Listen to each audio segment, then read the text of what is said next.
The plumber told me not to call my son. He didn't shout it. He didn't dramatize it. He just said it quietly like a man who had already thought about the consequences. Mrs. Ashford, before you do anything else, don't call him. You need to come home. Alone. I was standing in the dairy aisle when he said it, holding a carton of milk. The kind my husband used to complain tasted too thin, though he drank it anyway. Why? I asked. There was a faint sound in the background. Wind. Maybe his boots are shifting on the hardwood. Because, he said slowly, someone's already been inside the wall. Inside the wall. The words didn't make sense at first. What wall? The one behind your husband's office desk. My grip tightened on the carton. The leak. I had hired him to fix a small leak behind the wall of Leonard's office. It had started as a faint tapping sound months ago, then a slow discoloration near the baseboard. I ignored it longer than I should have. After my husband died, there were many things I ignored. I'll be home in 15 minutes, I said. And ma'am, he added. Yes.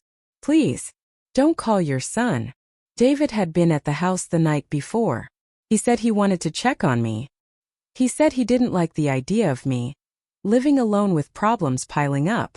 He stood in Leonard's office for a long time. I thought he was remembering his father. Now, as I drove home with my hand steady on the wheel, I replayed that image differently.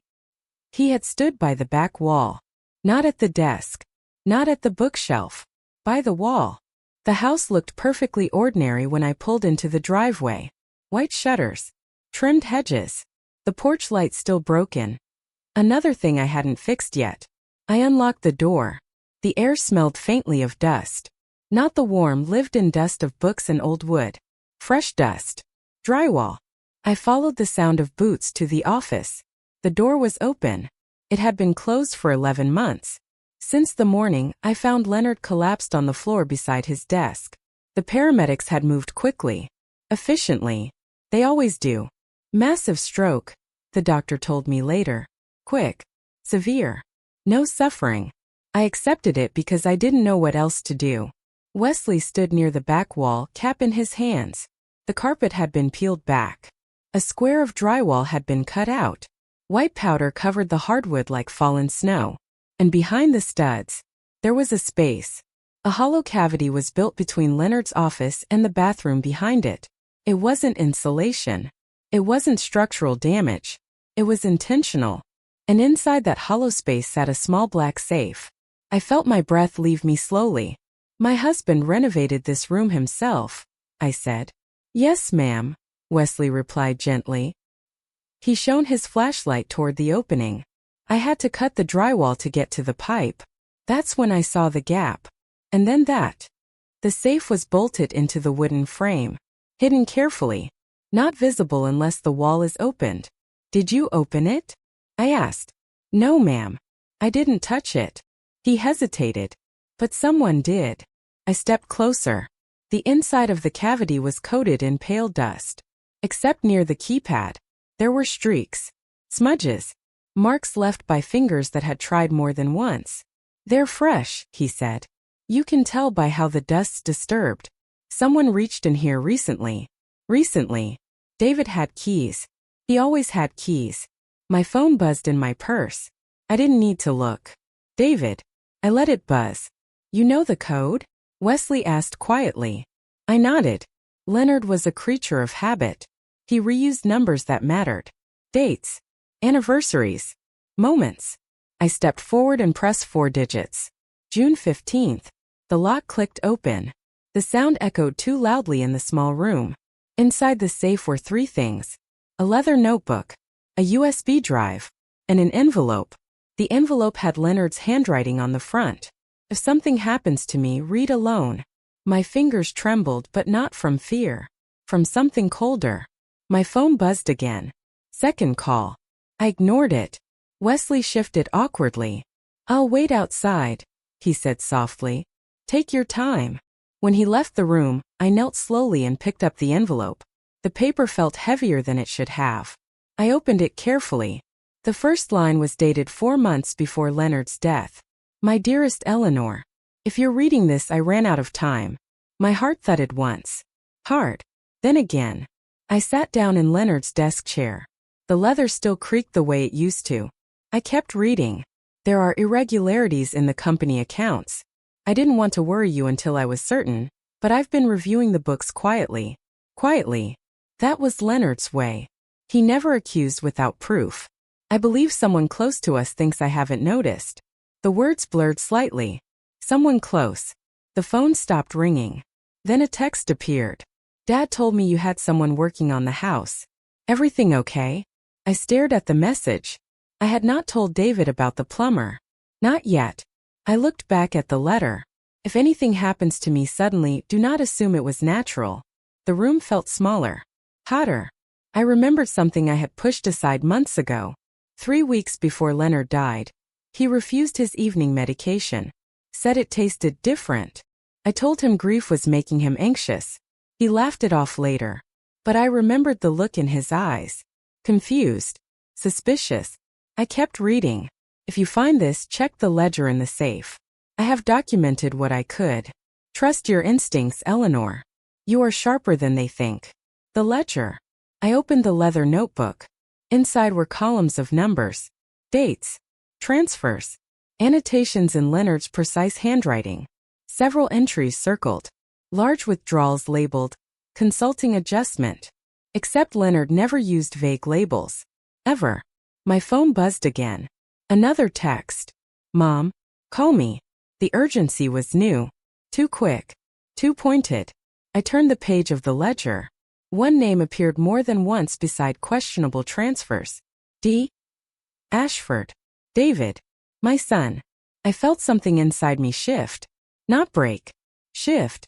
The kind of shift that happens when a picture tilts slightly and you realize it was never straight to begin with. I looked at the smudges near the safe keypad again. The scratch marks. The disturbed dust. Someone had tried to open this before me. Someone who did not know the code. Leonard never told me about the safe. So he certainly wouldn't have told David. Unless David already knew something was there. My phone rang again. This time I answered. Hello. Mom, David said quickly. Too quickly. I've been calling. What did the plumber find? His tone was careful. Measured. Not worried. Curious. Oh, just old pipes, I said gently. Silence on the other end. You're sure? He asked. Yes. Another pause. Did he open anything? I let the question hang. Open what, David? Nothing, he said too fast. I just meant the wall. The wall's fine, I said. You don't need to worry. I could hear his breathing shift slightly. Relief. Or calculation. Good, he said. I'll stop by later tonight. Just to check on you.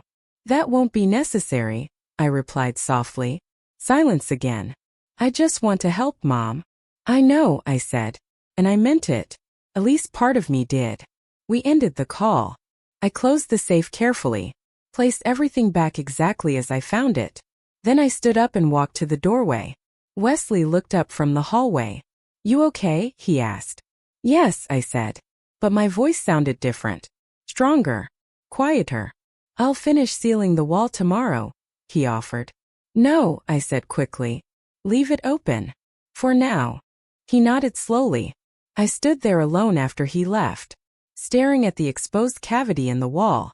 The safe is hidden between wood and drywall. The space Leonard built without telling me. And the letter he wrote was because he believed he might not survive something. I walked back to the desk. Ran my fingers over the surface where Leonard used to sit. For 11 months I had grieved a sudden stroke. For 11 months I believed death had simply arrived.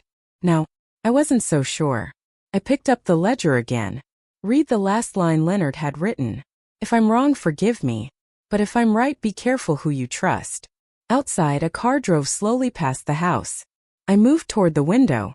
And for a moment, I thought I saw David's car at the end of the street. Waiting. I did not sleep that night. Not because I was afraid. Because I was thinking. There is a difference. Fear makes you restless. Thinking makes you still. I sat at Leonard's desk long after the sun went down, the lamp casting a soft yellow circle across the leather notebook from the safe. I had balanced our household accounts for 43 years. I knew what clean numbers looked like. And I knew what guilty ones did. They hid in patterns. Small adjustments. Repeated labels. Rounded figures that pretended to be ordinary. Leonard had circled 6 transactions in red ink. 6 transfers over 5 months. Each labeled consulting adjustment. Each is approved with a digital authorization. Each routed through a secondary holding account before disappearing. The initials beside the authorization field were typed. D. David Ashford. My son. I traced the ink with my finger. Leonard hadn't accused him directly in the letter.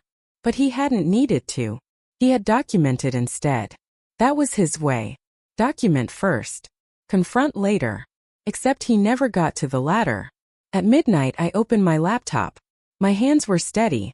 The business account portal still allowed me view access. Leonard had never removed my permissions. I logged in. The 6 transactions were there.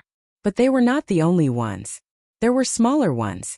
$8,400, $12,750, $19,200. Each is spaced just far enough apart to avoid triggering automatic flags. I leaned back slowly. It wasn't impulsive theft. It was systematic, careful, and recent. The first suspicious transfer had occurred 3 months before Leonard collapsed. The last one, 2 days before he died. I stared at the date. 2 days. My phone buzzed. I almost jumped this time. David. Again. I let it ring. Then a message appeared. Mom. I'm coming by tomorrow morning. We need to talk about Dad's business. We need to talk. The phrasing wasn't accidental. It meant he had something prepared. Something rehearsed. Something he wanted signed. I typed back slowly. Tomorrow afternoon is better. Then I closed the laptop. The next morning, I drove somewhere I hadn't planned to go. The pharmacy. It had been nearly a year since I'd stepped inside. The young pharmacist who recognized me offered a sympathetic smile. I'm sorry for your loss, Mrs. Ashford. Thank you, I said. I had a question about Leonard's prescriptions. She looked surprised. What kind of question? Did anything change in the months before he passed? She tapped at her computer. There was a minor dosage adjustment to his blood pressure medication, she said. Nothing unusual. Did he ever report concerns? She hesitated. He mentioned once that the taste felt different. We checked the batch. It was standard. Taste felt different. The same phrase from the letter. Was the supplier changed? She clicked again. Yes, she said slowly. About 4 weeks before his passing, the manufacturer changed. Still FDA approved. Happens sometimes. I nodded. Thank you. As I walked out, the air felt colder than it had when I entered. A change in manufacturer. 4 weeks before he died. 3 weeks before he said it tasted wrong. 2 days after the final suspicious transfer. Patterns. When I returned home, David's car was already in the driveway. He was standing at the front door when I stepped out of mine. Mom, he said, stepping forward quickly. Why weren't you answering? I was busy. With what? Thinking. He didn't smile at that. He walked inside ahead of me as he used to when he was young. Except this time he didn't head toward the kitchen. He went straight toward Leonard's office. My chest tightened. He stopped when he saw the exposed wall. What happened? He asked. Pipe leak, I said. He stepped closer to the opening. Too close. Did he find anything else? There it was again. Anything else? Like what? I asked softly. He forced a small laugh. Old wiring. Mold. I don't know. I watched his eyes. They weren't scanning the damage. They were scanning the cavity. He knew something had been there. Or hoped it hadn't been found. You've been spending a lot of time in here lately, I said casually. He shrugged. Just trying to help. With what? Mom, he sighed, lowering his voice. Dad's business wasn't doing well. I've been handling things quietly so you wouldn't worry. Quietly. The same word Leonard used in his letter. How quietly? I asked. He pulled a folder from his bag. I was going to talk to you about this soon. We moved some funds around to cover short-term losses. It's normal. Dad approved it. Dad approved it? Yes. When? Before he died. I stepped past him and sat at Leonard's desk. Show me. He handed me printed statements. They looked official. Neat. Organized. But they were summaries. Not full ledgers. I'd like the detailed transaction history, I said.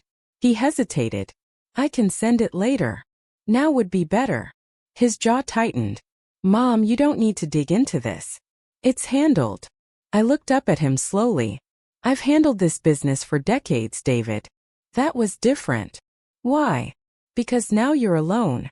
There it was. Not cruel. Not loud. But revealing. He believed I couldn't manage it without Leonard. He believed I wouldn't notice. Or worse. He believed I already wasn't. I'm not alone, I said gently. You have me, he replied. The statement felt heavier than it should have. He stayed for an hour. Long enough to circle the office twice. Long enough to glance at the open wall more times than necessary. Long enough to realize the safe was no longer visible, because I had removed it that morning and placed it somewhere he would never think to look. When he finally left, he paused at the door. You trust me, right? He asked. I smiled. I raised you. He smiled back. But it didn't reach his eyes. That night, I opened the leather notebook again. There were additional notes in Leonard's handwriting near the back. Short entries. Dates. Observations. D is avoiding eye contact. Insurance policy discussed without my prompting. The medication bottle was replaced early. My fingers went cold. The medication bottle was replaced early. I stood up immediately and walked to the bathroom cabinet. Leonard's old prescriptions were still there. I hadn't moved them. The labels matched. The dates matched. But something about the caps felt different. Newer. Less worn. I sat back down slowly. The ledger showed the final suspicious transfer 2 days before his death. The pharmacy changed suppliers 4 weeks ago. Leonard documented concern 3 weeks before. And now, I remembered something else. The night he collapsed, David had insisted on staying late. Said he wanted to go over paperwork. Leonard went to bed early that evening. Said he felt dizzy. By morning, he was gone. I pressed my palms flat against the desk. No, I was not going to jump to conclusions. But I was also no longer willing to ignore them. My phone buzzed again. A new message from David. We should meet with a financial advisor soon. It's time to simplify things. For your sake. Simplify. That meant consolidate. That meant transfer authority. That meant paperwork. And paperwork meant control. I looked down at Leonard's final line in the notebook. If I'm right, be careful who you trust. I closed the book. Walked to the exposed wall. Stared at the hollow space where the safe had been hidden. Someone had tried to open it before me. Someone who didn't know the code. And someone who needed whatever was inside badly enough to risk being caught. I reached for my phone. Not to call David, but to call someone else. Mr. Hargrove? I said when he answered. I need you to review a death certificate. There was a pause. What kind of review? He asked carefully. The kind that looks for things we might have missed. Outside, a car engine idled briefly at the curb, then drove away. I didn't look out the window. I already knew whose car it was. And for the first time since Leonard died, I allowed myself to ask the question I had been too afraid to form. What if my husband didn't run out of time? What if someone made sure he did? Mr. Hargrove had known Leonard for 30 years. He didn't ask many questions when I called. He just said, bring me everything. So I did. The death certificate, the pharmacy printout, the ledger from the safe, copies of the transfers, and Leonard's letter. His office smelled like old paper and lemon polish. He adjusted his glasses slowly as he read. He did not interrupt. He did not react. He only turned pages. When he reached the line that read, if anything happens to me suddenly, do not assume it was natural, his eyes lifted to mine. Why didn't you come sooner? He asked gently. Because I believed the word stroke, I said. He nodded. Most people do. He examined the death certificate more closely. Cause listed as cerebrovascular accident. No autopsy performed. No one suggested one, I said. Was there a reason to? At the time? No. And now? I hesitated. Yes. He leaned back slowly. The pharmacy change is not proof of anything, he said carefully.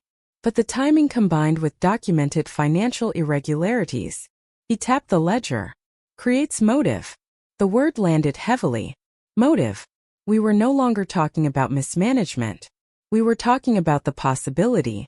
Can the body be exhumed? I asked quietly. He didn't answer immediately. It can, he said finally. But once you request that, there is no going back. I nodded. There wasn't any going back the moment I opened that wall. When I returned home, David's car was parked across the street. Not in the driveway. Across the street. Engine off. He was sitting inside, watching. I did not look at him as I walked to my front door, but I felt his eyes. I unlocked the door calmly, closed it gently, then stood still for a full minute, listening. The house was quiet. Too quiet. I walked toward Leonard's office. The exposed wall was still open. The cavity is empty. The safe is hidden elsewhere. But something was different. The carpet. It had shifted slightly. I knelt. The corner wasn't tucked the way I had left it. Someone had been inside. My chest didn't tighten this time. It cooled. Because this meant one thing. David had returned while I was gone. He had tried again. And found nothing. My phone rang almost immediately. "Mom," he said when I answered. "Were you out?" "Yes." "Where?" "Running errands." Pause. "I stopped by to drop something off," he said. I noticed. Silence. "You left the wall open," he added. "I asked the plumber to." "Why?" "Because I like seeing what's behind things." He laughed lightly. "You're overthinking this." "Am I?" "Dad died of a stroke," he said, voice tightening slightly. "There's no mystery." "No," I agreed softly. "There isn't." But my agreement wasn't for him. It was for me. Because mysteries require doubt. And doubt was becoming structure. 2 days later, Mr. Hargrove called. "There's something you should see," he said. I drove over immediately. He handed me a document. Life insurance policy. Updated 3 months before Leonard's death. Primary beneficiary, Eleanor Ashford. Secondary beneficiary, David Ashford. I frowned. That's always been the structure. "Yes," he said. "But look at the temporary amendment." He flipped to another page. For a period of 31 days, exactly 1 month before Leonard died, the primary beneficiary had been changed to David, sole beneficiary, then changed back. I felt my pulse in my ears. Why would Leonard do that? "He didn't," Mr. Hargrove said quietly. "The signature doesn't match his known pattern." I stared at the signature. First glance it looked similar. But Leonard's L curved sharply at the base. This one flattened. His D in Ashford always lifted slightly above the line. This one dipped. It was subtle. But I had watched that man sign checks for 43 years. It wasn't his hand. Who processed this? I asked. Digital submission. Authorized through business login. The same login was used for the suspicious transfers. David Ashford. The amendment had been reversed 5 days before Leonard's death. Why reverse it? Unless something had gone wrong. Or something had changed. Was the payout filed immediately after death? I asked. Yes, Mr. Hargrove replied. Within 48 hours. By whom? He didn't need to answer. That night, I sat alone at Leonard's desk again. The ledger is open. The insurance amendment beside it. The pharmacy note folded neatly on top. I replayed the week before Leonard died. David visits frequently. Conversations were cut short when I entered the room. Leonard looks tired. Not sick. Just drained. The night he collapsed, David had brought over takeout. He insisted Leonard eat. Said he looked pale. Leonard had laughed and said he felt fine. He went to bed early. By morning, he was cold. I pressed my fingers against my temple. I was not going to accuse without proof. But I was also not going to pretend patterns were a coincidence. The next morning there was a knock at the door. David. Again. He didn't wait for me to invite him in. Mom, we need to talk. His tone had shifted. Less concerned. More urgent. He placed a folder on the kitchen table. I've spoken to a financial advisor, he said. It's best if we consolidate your assets. Simplify everything. It's too much for you to manage alone. I opened the folder. Power of attorney paperwork. Guardianship evaluation request. My eyes lifted slowly. You think I'm incapable? I asked gently. He hesitated. No, not incapable. Just vulnerable. To what? To mistakes. I folded the papers carefully. And if I refuse? He swallowed. It might get complicated. The threat was quiet, but it was there. I stood up and walked toward Leonard's office. David followed. When he saw the wall still open, his expression tightened. You should close that, he said. I like seeing what's behind things, I replied again. He stepped closer to the cavity. You didn't find anything, right? I turned to face him. What were you hoping I wouldn't find? He froze. For just a fraction of a second. Then he smiled. You're imagining things. Am I? He stepped back. You've been alone too long, Mom. There it was again. Alone. As if isolation made suspicion irrational. As if grief made me unstable. He left shortly after. But not before glancing one last time at the wall. Not before checking the desk drawers when he thought I wasn't watching. Not before confirming the safe was gone. That evening Mr. Hargrove called again. The preliminary toxicology review from hospital records is incomplete, he said. Incomplete how? There was no full panel. Just standard stroke protocol. Would poison show? Depends on the substance. I closed my eyes. What are you suggesting? I'm suggesting, he said carefully, that if financial motive existed, and if insurance was temporarily altered, and if medication was changed, he let the sentence trail. You need a formal investigation. And if I ask for one? Your son will know. I looked toward the window. David's car was not there. But I no longer assumed absence meant safety. Then he will know, I said quietly. Because at this point, if my husband had suspected something, if he had documented it, if he had hidden it inside a wall, then I owed him more than silence.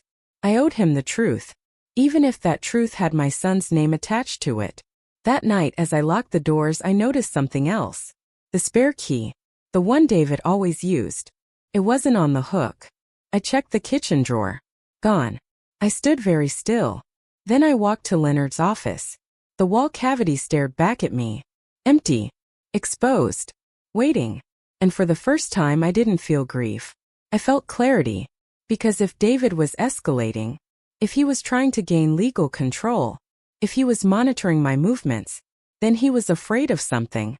And people are only afraid when there's something real to lose. I picked up my phone. Not to call him. Not yet. But to begin something he would not expect. A forensic audit. A formal toxicology petition. And a quiet request for surveillance footage from the night Leonard died. Because suspicion had turned into structure. And structure, when followed carefully, leads to truth. David filed the petition on a Tuesday. I know this because the envelope arrived by certified mail at exactly 9:17 a.m. Guardianship evaluation request. Temporary financial oversight motion. Filed on grounds of cognitive vulnerability following bereavement. I read it twice. Then I set it down and made tea. Because panic is what they expect. Stillness is what unsettles them. The petition claimed I had shown paranoia regarding financial matters. I had accused family members without evidence. I was refusing necessary assistance. I had isolated myself socially. Isolated. The word appeared 3 times. David had always known how to sound reasonable. He didn't accuse. He framed. He didn't threaten. He protected. That's what the petition suggested.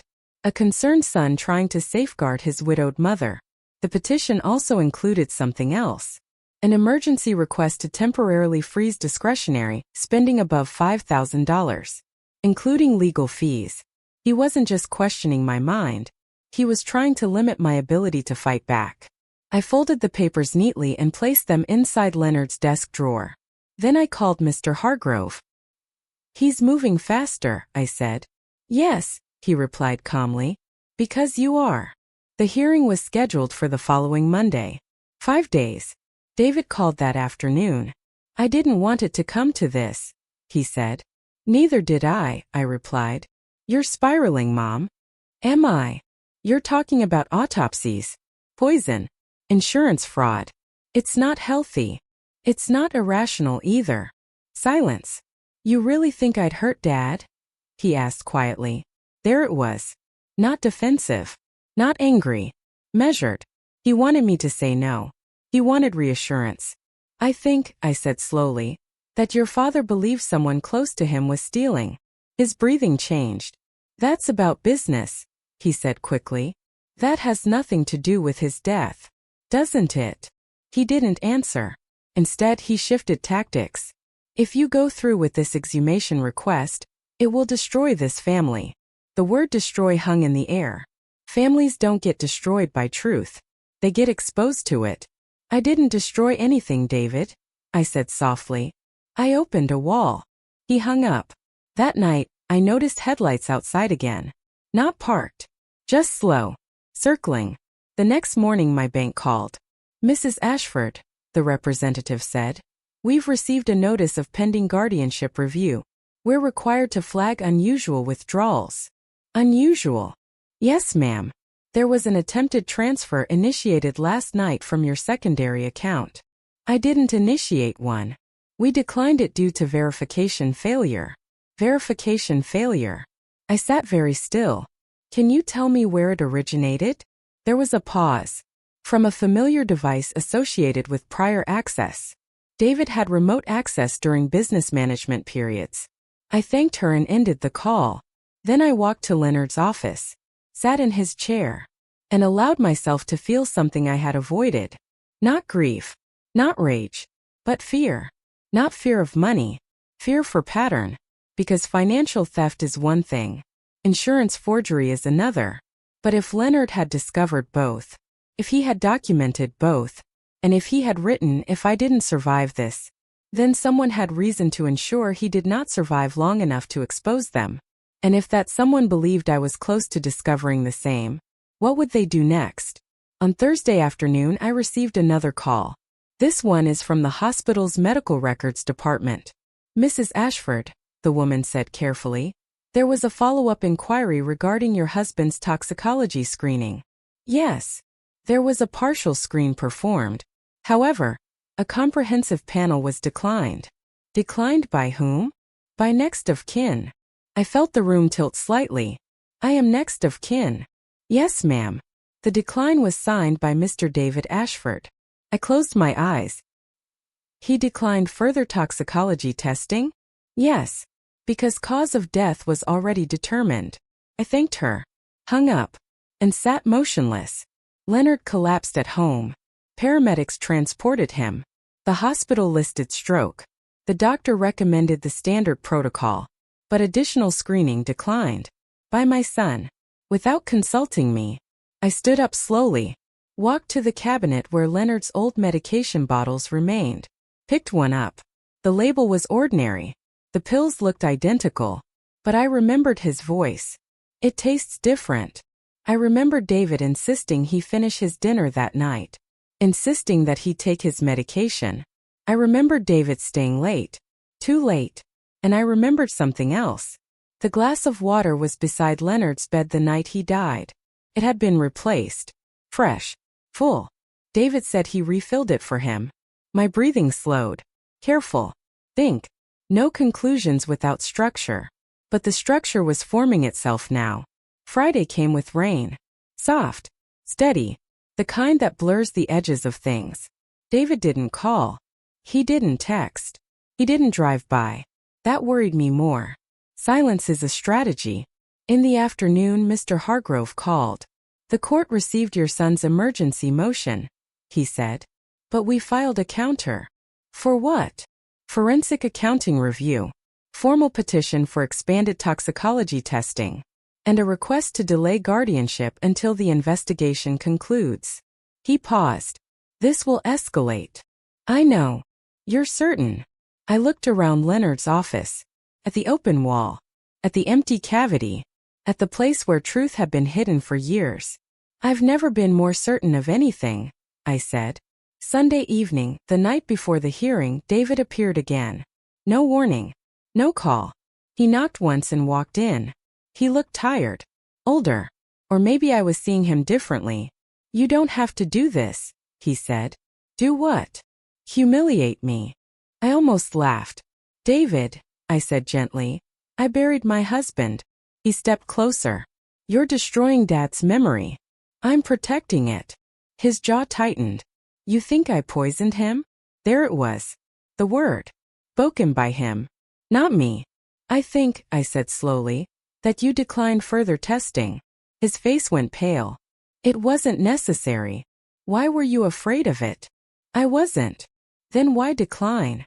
Silence. Rain tapped against the windows. His hands were shaking now. Just slightly. You're not thinking clearly, he said finally. No, I replied. I'm thinking very clearly. He looked toward the office wall. At the open cavity. At the space that had once hidden everything. You should close that, he whispered. I will, I said.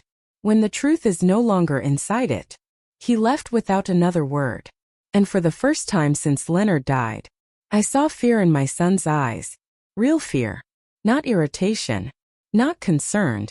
Fear. Because tomorrow wasn't just a hearing. It was exposure.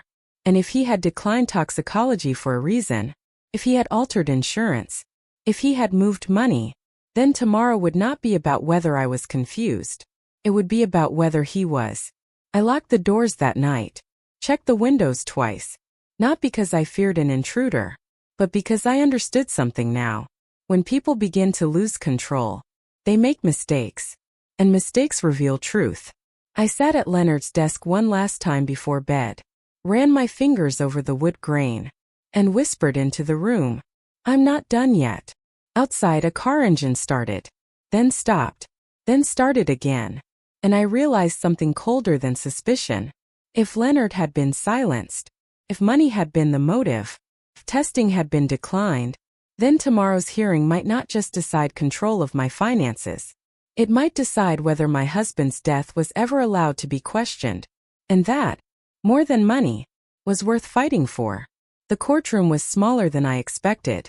I had imagined something grand. Wooden panels, echoes, drama. Instead it was quiet. Fluorescent lights. A clock that ticked too loudly. A judge who looked tired before we even began. David sat 3 seats away from me. He did not look at me. His attorney shuffled papers confidently. Concerned son. Grieving widow. Cognitive decline. Protective action. That was the narrative. Until it wasn't. The hearing began simply.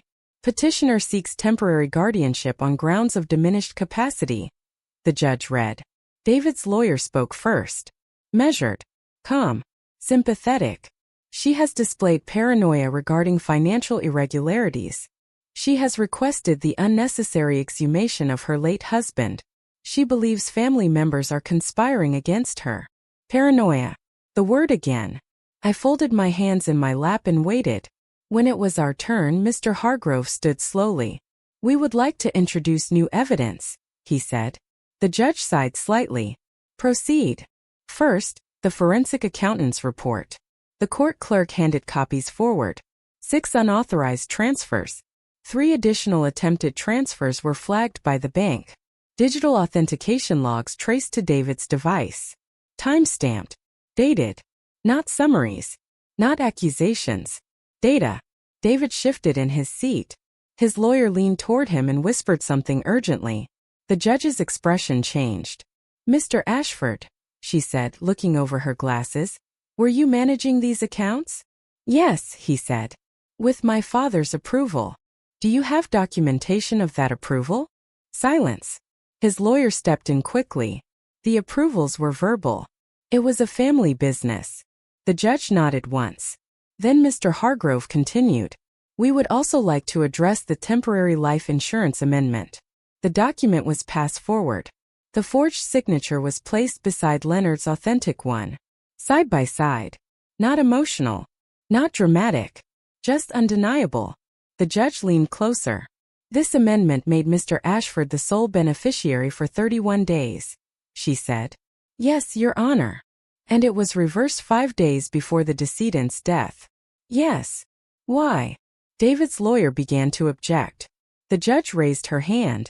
I'm asking the petitioner. All eyes turned to my son. He swallowed. It was a clerical error.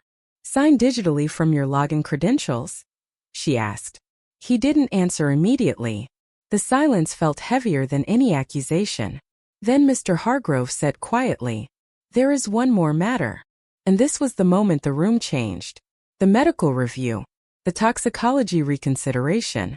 The hospital representative had submitted documentation confirming that extended screening had been offered and declined by David without my consent. The judge read it twice. "You declined expanded toxicology?" she asked him directly. "It wasn't necessary," he said. "Based on what medical training?" He had none. His lawyer stepped forward again. "It was an emotional time." "Answer the question," the judge said calmly. David's jaw tightened. "No." "And you did not inform your mother?" "No." The judge placed the papers down carefully. Mr. Hargrove spoke one final sentence. "Your Honor, we are not here because Mrs. Ashford is confused. We are here because she asked questions." The courtroom went quiet. Not tense. Not explosive. Just still. The judge looked at me for the first time. "Mrs. Ashford," she said gently, "are you currently managing your personal affairs?" "Yes, Your Honor." "Are you aware of these financial transfers?" "Yes." "Do you understand the nature of these proceedings?" "Yes." My voice did not shake. I did not look at David, because this was not about confrontation. It was about record. The judge leaned back. "The petition for guardianship is denied." David exhaled sharply. But she wasn't finished. In light of documented unauthorized transfers, forged insurance amendments, and irregularities surrounding the medical decline of expanded testing, this court refers the matter to the district attorney for further review. There it was. Not an accusation. Not conviction. Review. Which is how real investigations begin. David turned toward me then. For the first time that morning. There was no anger in his eyes. No defiance. Only something I hadn't seen before. Collapse. "You're ruining me," he whispered. I looked at him steadily. "No," I said quietly. "I'm uncovering what you tried to bury." He didn't respond. Because there was nothing left to say. 2 months later, the forensic toxicology results returned. Not dramatic. Not cinematic. Clinical. Elevated anticoagulant levels are inconsistent with the prescribed dosage, combined with sedative traces not listed in Leonard's active medication chart. Not enough to scream poison. Enough to reopen. Enough to question. Enough to matter. The district attorney filed financial fraud charges first. Those were clean. Documented. Proven. The medical review expanded quietly after that. I was not in the room when they questioned David. I did not ask what he said. Some truths are handled by courts. Others are handled by silence. The house is quiet again now. The wall has been repaired. The hollow cavity is sealed. The safe is no longer inside it. I had it removed completely. There is no more space behind that wall.